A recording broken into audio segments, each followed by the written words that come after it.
to the Skype lines. Tubby is hanging out with us. Tubby. Yo, what's up, fellas? What's going on with you, man? Let's give you a cheer before we get going here. There you go. That's big time. All right, Tubby, tell us a little bit about what you thought about that game. I thought it was just typical. I mean, we started to get something going, and then it was just quicksand. It was like trying to catch water in your hands. It just all kept slipping away the longer and longer it went. At no time did I feel that we were even in control of that game. I was just waiting the entire time in the stands for the other shoe to drop. But going forward, I think, we got to stick with Whedon. I'm not happy about it, but we got to stick with Whedon. He's a 5-win quarterback, so if we already got 3, that brings us to an 8-8 season, which is better than I thought we would do this year anyway. And then we just wait for the draft. So you still think there's a chance they could win 8 games that they're still ahead of schedule? They're still, well, I mean, we're in the really hard part of our schedule right now. I mean, we just faced Detroit. We're going into Green Bay. We're going into Kansas City, who's 6-0. And then we have the Ravens at home. So I think the Ravens at home is a winnable game. And then after that, we're facing teams like the Jets that the Steelers beat this week. We're facing the Steelers twice. We're facing Jacksonville. So there's winnable games ahead in the schedule. It's just that right now it's the perfect storm for us to be, down right now because Whedon's coming back off the injury. He's shaky. He doesn't look good. He's scared. And then, and we're facing some top-flight defenses and some top-flight offenses. I mean, it's a true test. And, I'm just hoping that we can go out there and on this road trip against Green Bay and Kansas City and split the difference, but it's doubtful. Tubby, good stuff. First of all, how are the fudge-striped cookies that are behind you? Oh, they're good, I guess. Those are good. We got to work on those curtains, though, man. Yeah, were you so mad that you came home and tore down the curtains? I mean, be honest. No, that's just this is like my, I'm trying to redo the office, and this is like our junk room, so when we moved, we just kind of threw everything in this room. Sure. So, but I'm not pro like you guys. I don't have the big green screen behind me where I can put up like the skyline. I mean, this is Pennsylvania, man. We're broke. So, what do you want me to do? Give me a big budget and I can have a show just as cool as yours. Can you do the dance before we go, though? Can you just do the little dance before we go? Oh, the little happy. Yeah. Hang on. Hang on, wait. Now do the dance again. Do the Tubby dance again.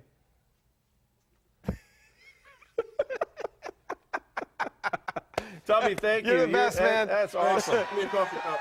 Big cheers. Thanks, Thank you, Tubby. We appreciate you Skyping in today. Oh, man, that was good stuff. All right, let's try this new segment now, wait a second. Let me get permission first. Eric, the referee, who's done like 15 shows today, tell me, at Mr. AM producer over at News Channel 5, can we or can we not go to Huron Road Deli? Clean. Go ahead. Oh, we're now allowed to clean. go. Clear. Yep. Rick! Can you hear us? Huron Road Deli, can you hear us? Rick, no, we're over here. Oh, you hear us? Are we freaking you out a little? Hi, Rick. I'm sorry? Are we freaking you out a little bit? Hey, Andy. Hey, double order of bacon, and we're already set 8:30. I'll be there at 8:45. How's that sound? 8:45. Okay. All right, double order of bacon and a toast. That's what I normally do. This is not the show What to be flavor? ordering stuff. Oh, we can't order? White wheat or rye? This is the most expensive call-in order we've ever done in our entire life. Rick, he needs to eat right, so make it egg whites and wheat toast for him. All right. That's true. He needs to eat right. Otherwise, he won't be back next week. Yes, egg whites, wheat toast for Mr. Baskin. Otherwise, I'm going to be doing this show solo for the rest of the year. That's Yeah, I think so. I'm in grill Quantity of class. bacon. Clear. All right, Rick, busy this morning or because of Columbus Day a little slow? A little slow. Yeah, a little slow. A little slow because of Columbus Day? Yes. Yep. All right, what is the hot order this morning? Do Browns fans eat more after a loss or less after a loss? I would say they definitely less after a loss, which is Really? quite often, right? Fascinating. What did you think of the game So we're yesterday? all on a diet. We're all on a diet. Well, you look good. You look great for being a cook. I mean, you look great. You're supposed to be cooking the food. You're obviously not eating it. It's a good metabolism. Rick, what did you think of the game yesterday? Well, it was a tale of two halves, like it's been all year, except for a couple wins, but tale of two halves. I don't know what our coaches are doing at halftime, but they're certainly not talking to the team. You know, I think it's a little lackadaisical. Well, you know, we need some leadership. Is it getting tougher to stay on the bandwagon, Rick, or where are you right now? No, I bleed the Browns. It's not tough to stay on the bandwagon. I mean, they could be 0-16 as far as I'm concerned. It's the Browns. What do you? I mean, even on Columbus Day, the people that you have starting to come in, and when they start coming in, is it going to be they're going to complain all day long? What's it normally like after a Browns loss in there? Yeah, they'll pick one play, 2 plays, and complain about that all day long. And obviously, it's going to be the interception that Whedon threw underhand, which boggles my mind. I mean, that's coaching too. You know, you can't put the guy under that kind of pressure. It's just no leadership there. You can't. Obviously, Whedon is not the leader. Somebody else has to be the leader, and that's the coaches. It's Chud or somebody, and it's just not there. Hey, Rick, anybody in the restaurant right now, or is it kind of real quiet? Well, we had customers, but not now. It's I quiet. scared them off with the camera, didn't I? A lot of What? call-in orders today, or what's the situation? Yeah, we had some good call orders. Yeah, a lot of to-go orders. We always have a lot of breakfast to-go orders, and it's opposite for lunch. On lunch, it's mostly dine-in. Everybody's there. All right, Rick, can we leave the earpiece in there, and if anybody walks in, maybe we can talk to them while you're serving them up some food. Can we hang out with you for a little bit? All right, we're going to hang out with you for a little bit. All right, Rick, so we're going to come back to you in a little bit. We'll do it probably before 8:30. So maybe some people will come in. Maybe Jeff Phelps will walk in, and we'll scare him a little bit. Yeah, I can feed him bacon, too. Thanks, Rick. We'll talk to you in a little bit. Thank you. Okay. All right, back. All right, awesome. So Huron Road Deli, a little bit slow this morning because of Columbus Day. A lot of people have a day off, so I feel good about that feature, though. I think it's got a way to go.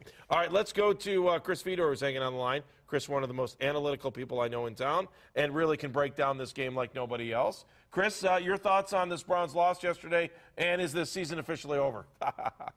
Well, I thought it was a good game for a half, guys, and then I have no clue what happened in the second half. And is the season officially over? I think Tubby said it. They're getting into the meat of their schedule. They're getting into the tough part of their schedule. So if by over you mean they're no longer a playoff team in the NFL, then I would say yes, that I do think it's probably over because I don't think they can get to the playoffs with this roster that's in place. And I think a lot of the weaknesses of this team showed up yesterday against Detroit, and I think it goes beyond Brandon Whedon, obviously. This road trip, Chris, is going to be nasty into Green Bay.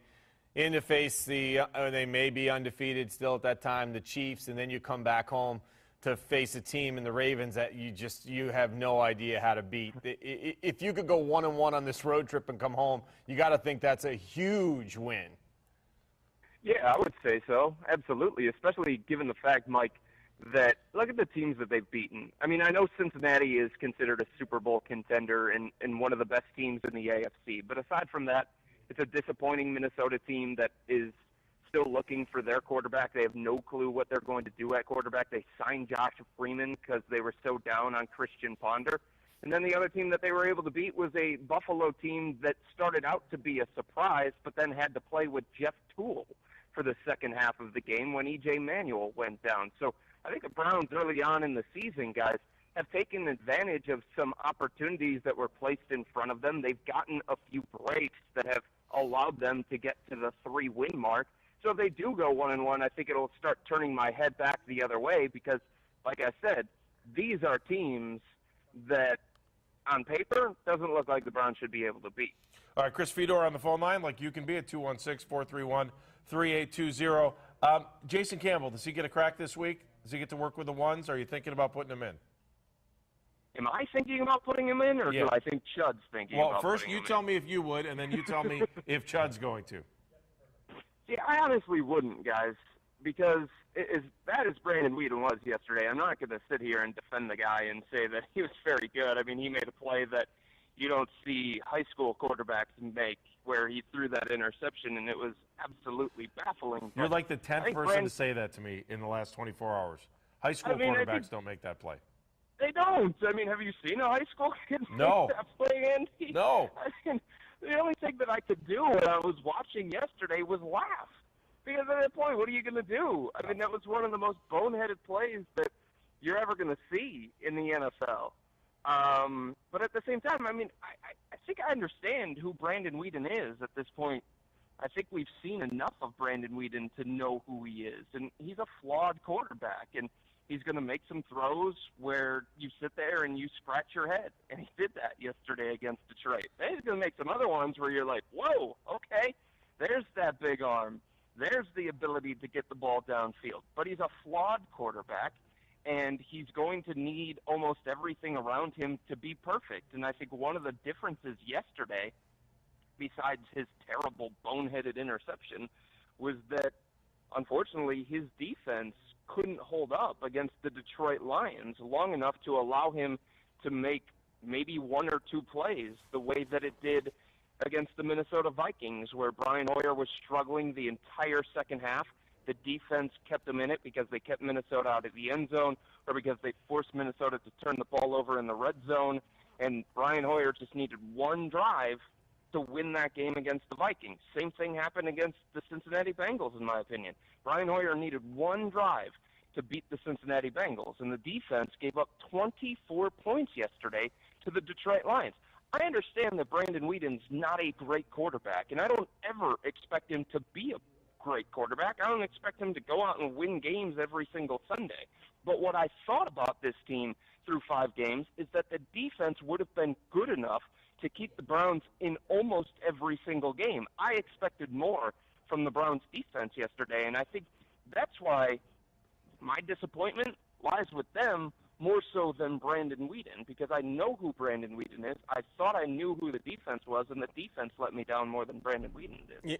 You know, Chris, I think that's a great point, too, because, you know, a lot of people want to call in, and they've Skyped in, and they've said to me and said to us here on the show that the reason why the Browns lost and the defense gave up 24 points in the second half was because they were on the field a long time. Well, I went back and looked, and I counted at least 6 different times where Matt Stafford converted on 3rd down. The defense kept themselves on the field. That's another way you can look at it. Yes, there were some 3-and-outs, but at the same time, the defense had multiple chances to stop drives, and they weren't able to do it. They kept themselves on the field.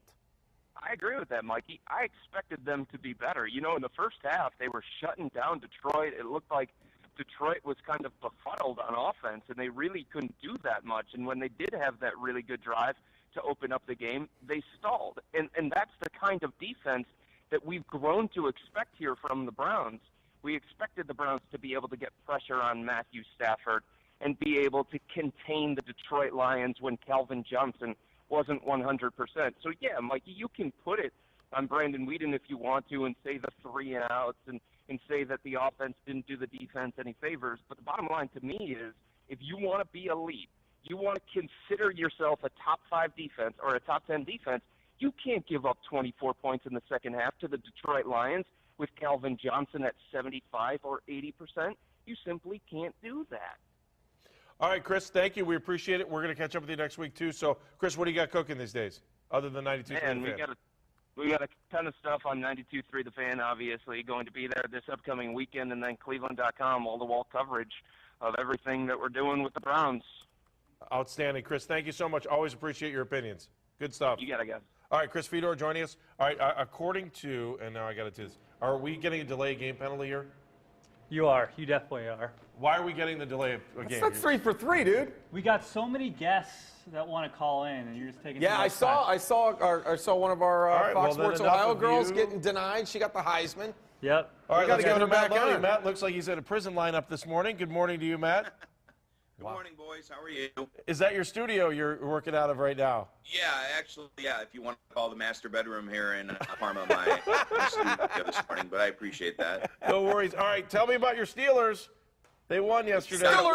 We got a win, and it's a much-needed win. I think yesterday, finally, things all came together for this team. I think when you looked at the fact that this was kind of a trap game, I thought this was a great opportunity for this team to finally get a win. They were coming off the bye week. The Jets were coming off a short week at Atlanta, and an emotional victory for them. And Dick LeBeau, if you want to talk about a guy who does very well when it comes to being a defensive coordinator against rookie quarterback, it's Dick LeBeau. He's 15-2 lifetime, now 16-2. I thought the perfect game plan yesterday against Geno Smith. And finally, the Steelers' offensive line looked like it had some sort of a semblance of a line in the National Football League. They held up pretty well yesterday against that Jets front four, a unit that really had played pretty well in Atlanta on Monday night, and it was finally the Steelers were able to get off the schneid. All right, hang on, Matt Loede, hang on 1 second. We're going to do double Matts here. Can we do this, Eric? Can I go double Matt? Oh, he's going to pull over. We can't get Matt Wilhelm in trouble. All right, yeah, I don't want to do that. Yeah. All right, listen. All right, so Loede, did you watch any of the Browns game at all or no? Yeah, I was there, and I was kind of keeping track of both. I had the Steelers on one side of me and the Browns on the other. I got to agree with my man Fedor on that. I think as far as the Browns were concerned, I think their defense really was a letdown yesterday. I felt like the Lions certainly were there for the taking, especially after the first half the Browns put up. But unfortunately for the Lions, or fortunately for the Browns, their defense, I just couldn't get off the field yesterday. A lot of critical third down situations that they were just letting a lot of guys run free. And I know that young tight end of theirs, that Joseph Foria, had a big game. And I know that when you look at the Browns, you always wonder about pressure on the quarterback. And it just seemed like there was just enough time yesterday, guys, for Matt Stafford to make plays downfield. And that's not what you're used to seeing out of a Browns team that, had recently been able to get pressure on the quarterback. All right, Matty, thank you very much. We'll talk Steelers with you again next week. Appreciate it. I know you're hard working this morning. Thank you. Thanks, guys. Appreciate it. All right.